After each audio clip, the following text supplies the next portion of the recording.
ಯಾರು ಮೊದಲು ಸಾಯಬೇಕು, ಗಂಡನೋ ಅಥವಾ ಹೆಂಡತಿಯೋ? ನೋಡಿರಿ, ಎಂಥ ಥ್ರಿಲ್ಲಿಂಗ್ ಸಬ್ಜೆಕ್ಟ್. ನಿಮ್ಮ ಮನಸ್ಸಿನಾಗ ಇರೋದೇ ಬರ್ದಾರ ಅವ್ರು, ಹೌದಾ? ಈಗ ನಾ ಯಾರಂತ ಕೈ ಎತ್ತಿಸಿದ್ರೆ ಭಾಳ ಮಂದಿ ಎತ್ತೀರಿ ಕೈ.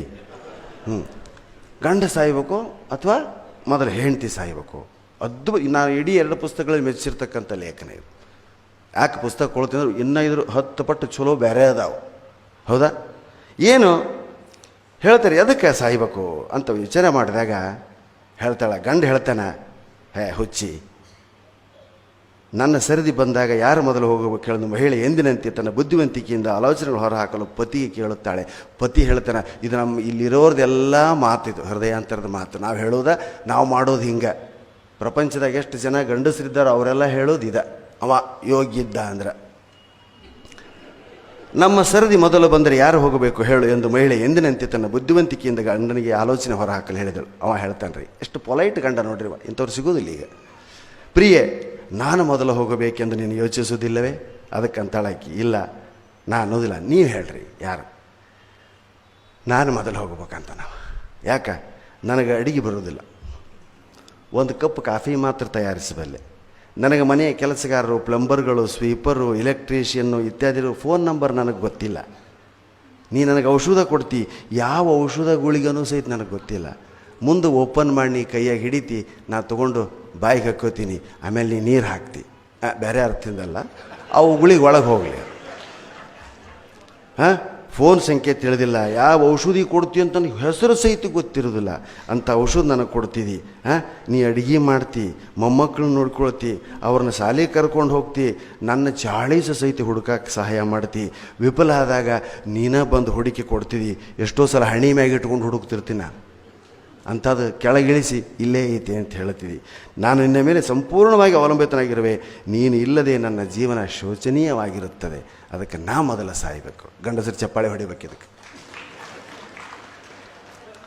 ಮುಂದುವರೆದು ಹೇಳ್ತಾನೆ, ಅಲ್ಲದೆ ನಾನು ವಾಕ್, ಲಾಫ್ಟರ್ ಕ್ಲಬ್, TV ವೀಕ್ಷಿಸಲು, ಪತ್ರಿಕೆ ಓದಲು ಹೋಗುತ್ತೇನೆ. ನಾ ಮನೆಯವರಿಗೆ ದೊಡ್ಡ ಸಹಾಯಕನಲ್ಲ, ಆದರೆ ನಿನ್ನ ಉಪಸ್ಥಿತಿ ಕುಟುಂಬಕ್ಕೆ ವ್ಯತ್ಯಾಸವನ್ನು ಉಂಟು ಮಾಡ್ತದೆ. ಎಲ್ಲಕ್ಕೂ ಹೆಚ್ಚಾಗಿ ನನಗೆ 78 ವರ್ಷ ಮತ್ತು ನೀ ಇನ್ನೂ ಚಿಕ್ಕವಳು. ನಿನಗೀಗ ಬರೀ 73 ವರ್ಷ. ನೀನು ದೀರ್ಘಕಾಲ ಬದುಕಬೇಕು, ಹೌದಾ? ಇದು ಎಲ್ಲ ಪ್ರಾಮಾಣಿಕ ಗಂಡಸರಿ ಎಲ್ಲ ಅಭಿಲಾಷೆ ಇದೆ. ನಮ್ಮ ಅಜ್ಜಿ ಒಬ್ಬಾಕಿ ಇದ್ದೇಳ್ರಿ, ಆಕೆ ಎಲ್ಲರಾದ್ರೂ ಹೇಳ್ತದೆ, ಇವ ನಾನು ಕಣ್ಣು ಮುಂದೆ ಸಾಯ್ಬೇಕಪ್ಪ. ಎಲ್ಲರೇ ಎಂತ ಮಾತಾಡ್ತೀಯ, 35 ಸಾಯ್ಬೇಕು. ನಿನ್ನ ಬೆಂಕಿ ಹಚ್ಚ 35 ಅನ್ನಕ್ಕೆ. ಇವ ನನ್ನ ಕಣ್ಣು ಯಾಕಂದ್ರೆ ಇವಾಗ ಏನು ಬೇಕು, ಇವನ ಆಳ ಅಗಲಗಳನ್ನು ಬಲ್ಲೆ ನಾನು. ಯಾವಾಗ ಏನು ಬೇಕು, ಇದು ಯಾವಾಗ ಸಿಟ್ಟಿಗೆ ಹೇಳ್ತದೆ. ಕಾರ್ ಹೆಚ್ಚಾದರೂ ಸಿಟ್ಟಿಗೆ ಹೇಳ್ತದೆ, ಕಮ್ಮಿ ಆದರೂ ಸಿಟ್ಟಿಗೆ ಹೇಳ್ತದೆ. ನಾನು ಹೋಗಿಂದ ಇದ್ರದ್ದು ನಾಯಿ ಪಾಡಾಗ್ತದೆ, ಅದಕ್ಕೆ ನಾ ಸಾಯ್ಬೇಕು ಅಂತ ಹೇಳ್ತದ್ಲಾಕಿ. ಇದನ್ನು ಯಾವ ಪುರಾಣಗಳು ಅರ್ಥೈಸೋದಿಲ್ಲ ರೀ, ಹೌದಾ? ಅದು ನಿಜವಾದ ಅಳಲಾಕಿ. ಇದು ನಮ್ಮ ಅಜ್ಜಿನೇ ಇದ್ಲಿ ಹಿಂಗೆ. ಇದು ಹೋಗ್ಬೇಕು ನಾನು ಮುಂದೆ. ಇದು ಮುಂಜಾನೆ ಹೋದ್ರೆ ನಾನು ಸಂಜೆಗೆ ಹೋದ್ರೂ ನಾನು ಚಿಂತೆ ಮಾಡೋದಿಲ್ಲ. ಇದನ್ನ ಇನ್ನೊಬ್ಬರ ಕೈಯಾಗಿ ಒಪ್ಪಿಸಿ ಹೋಗೋದಿಲ್ಲ ನಾನು ಅಂತಿದ್ಲು. ಎಂಥ ಮಾತ್ರ ಇದು. ಅದೇನು ರೋಷಕ್ಕಂತಿದ್ಲು, ಅಭಿಮಾನಕ್ಕಂತಿದ್ಲು, ಅದು ಎರಡನೇ ವಿಷಯ. ಆದರೆ ಆಕೆ ಮನಸ್ಸಿನಾಗಿಂತ ಒಂದು ಭಾವನೆ ಇತ್ತು. ಇಲ್ಲಿ ಅಂಥ ಘಟನೆ ಇಲ್ಲ. ಆದರೆ ಇಲ್ಲಿ ಹೆಣ್ಣು ಅಂತ ಉತ್ತರ ಕೊಡ್ತಾಳೆ ನೋಡ್ರಿ. ಗಂಡನ ಈ ಮಾತುಗಳನ್ನು ಹೆಂಡತಿ ಶಾಂತಚಿತ್ತಳಾಗಿ ಆಲಿಸಿದ ಬಳಿಕ, ನೀವು ಹೇಳಿದನ್ನೆಲ್ಲ ಮುಗಿಸಿದ್ದೀರಾ ಎಂದು ತನ್ನ ಗಂಡನನ್ನು ಕೇಳುತ್ತಾಳೆ. ಪತಿ, ಹೌದು, ಈಗ ನಿನ್ನ ವಿಚಾರಗಳನ್ನು ಹೇಳು ಎನ್ನುತ್ತಾನೆ. ಯಾಕೆ ಹೇಳ್ತಾಳೆ, ನಿಮ್ಮ ಮಾತುಗಳಿಗೆ ಒಪ್ಪಿಗಿದೆ, ಆದರೆ ಅವೆಲ್ಲವೂ ತುಂಬ ಚಿಕ್ಕದಾಗಿದೆ. ನೀವು ಪ್ರಮುಖ ಅಂಶಗಳನ್ನೇ ನೋಡಿಲ್ಲ. ಹೇಳ್ತಾಳೆ, ಏನು ನೋಡಿ, ನೀವು ಯಾವುದೇ ದೊಡ್ಡ ಕಾಯಿಲೆಗಳಿದೆ ಆರೋಗ್ಯವಾಗಿದ್ದೀರಿ. ನಿಮಗಿರೋ ಕಾಯಿಲೆ ಒಂದೇ ಕಾಯಿಲೆ ಅಂದರೆ ಅದು ಮರೆವು. ಅದು ನನಗೂ ಇದೆ. ನನಗೆ ಮಧುಮೇಹ, ಅಧಿಕ ರಕ್ತದಳ ಮತ್ತು ಸಂಧಿವಾತವಿದೆ. ನಾನು ಖಂಡಿತವಾಗಿಯೂ ಕುಟುಂಬಕ್ಕೆ ಹೊರೆಯಾಗಿದ್ದೇನೆ. ನೀವು ನನ್ನನ್ನು ವೈದ್ಯರ ಬಳಿಗೆ ಒಯ್ಯುತ್ತೀರಿ, ಪ್ರಯೋಗಾಲಯ, ಔಷಧಗಳನ್ನು ತಂದು ನನ್ನನ್ನು ನೋಡಿಕೊಳ್ಳುತ್ತಿದ್ದೀರಿ.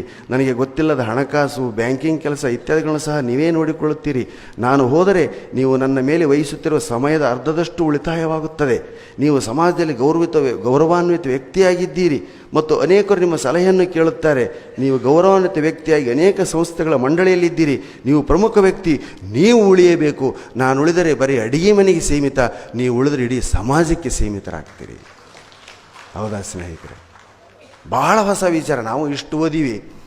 ಹೆಣ್ಣಿನ ಒಳತೋಟಿ ಮತ್ತು ಗಂಡಿನ ಒಳತೋಟಿ ಎರಡೂನ್ನ ಅರ್ಥೈಸಿಕೊಂಡು ಬರೆದಿರ್ತಕ್ಕಂಥ ಈ ಪುಸ್ತಕದ ಈ ಲೇಖನ ಇದು ಮಾಸ್ಟರ್ ಪೀಸ್ ಅಂತ ನನಗನ್ನಿಸ್ತು. ಅವ್ರಿಗೆ ಹೆಂಗೆ ಅನಿಸೋದು ನನಗೆ ಗೊತ್ತಿಲ್ಲ. ಹಾಗೆ ಕೊನೆಗೆ ಹೇಳ್ತಾರೆ, ಯಾರು ಮುದುಕ ಯಾರ ಸತ್ತಾರ ಅವ್ರ ಮನ್ಯಾಗ ಮುದುಕ್ರಿ ಯಾವುದೋ ವಯಸ್ಸಾಗಿತ್ತು ಸರ್ ಎಂದೋ ಹೋಗ್ಬೇಕ್ರಿ ಇವತ್ತು ಹೋಗ್ಯದ ಅಗದಿ ಲಘುವಾಗಿ ಮಾತಾಡ್ತೀವಿ ನಾವು. ಆದರೆ ಏಜ್ ಆದವ್ರ ಸತ್ರ ಎಂಥ ಒಂದು ಭಾವನೆ ಬರ್ಬೇಕು ನಮ್ಮ ತಲೆಯಾಗಂದ್ರೆ ಒಂದು ನಾಣ್ಣುಡಿಯನ್ನು ಬರೀತಾರೆ ಅವರಲ್ಲಿ. ವಯಸ್ಸಾದವರೊಬ್ಬರು ಸತ್ತರೆ ಗ್ರಂಥಾಲಯವೊಂದು ಮುಚ್ಚಿ ಹೋದಂತೆ. ವಯಸ್ಸಾದವರೊಬ್ಬರು ಸತ್ತರೆ ಗ್ರಂಥಾಲಯವೊಂದು ಮುಚ್ಚಿ ಹೋದಂತೆ, ಬುದ್ಧಿಕೆ ಮತ್ತು ಜ್ಞಾನದ ಸರೋವರ ಒಂದು ಒಣಗಿ ಹೋದಂತೆ. ನಾವು ಹಿರಿಯರನ್ನ ಬರೆಯೋರು ವಯಸ್ಸಿನ ಮೇಲೆ ಕೈಕಾಲಿಲ್ಲ ಹಾಸಿಗೆ ಎಲ್ಲ ಮಾಡ್ಕೊತ ಅನ್ನೋ ದೃಷ್ಟಿಯಿಂದ ಮಾತ್ರ ನೋಡ್ತೀವಿ. ಅದೊಂದು ಬತ್ತದ ಜ್ಞಾನ ಸಾಗರ. ನಾವು ಹುಟ್ಟೋಕ್ಕಿಂತ ಎಷ್ಟೋ ಮುಂಚೆ ಜಗತ್ತನ್ನು ನೋಡಿದಂಥ ಜೀವ ಅನ್ನೋ ಗೌರವ ನಮಗಿರೋದಿಲ್ಲ.